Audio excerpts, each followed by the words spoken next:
आग्र्यांच्या हळदी आणि आगरी माणसं कधीच मिस करू नका. Welcome to day 17 and 5th day in Alibag. आज होती विकी दादाची हळद आणि आम्ही जात होतो मम्मीच्या माहेरी, त्यामुळे जरा जास्तच खुश होती. जाता जाता तिच्या मैत्रिणी भेटल्या, मग काय रस्त्यातच गजाली रंगवत होत्या.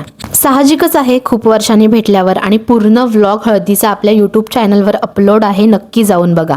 पोहोचलो हळदीला आणि हा आहे आमचा चिव्या. माझ्या कंटेंटची जरा जास्तच तारीफ करत होता, जाऊ दे. हा बिझनेस कसा आहे, असतो आग्र्यांच्या हळदीला हाच बिझनेस असतो. No investment no loss. काश मी छोटी होती, भाई नुसताच पैसा पैसा असं बोलत बोलत मी केलेली इन्व्हेस्टमेंट त्यांना देऊन टाकली. पण या पोराला काय भेटली नाही, म्हणून त्याच्याकडूनच सुट्टे पैसे घेऊन त्यालाच दिले.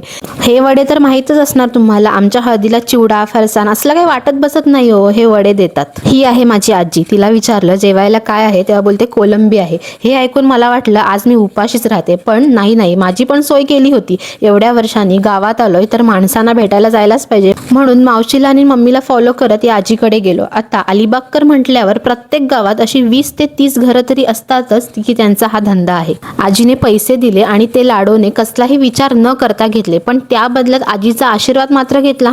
आता मावशी मावशीच्या घरी आणि आम्ही आमच्या घरी, इच्छा नसतानाही जातोय. ओके, बाय बाय, भेटू नेक्स्ट डे मध्ये.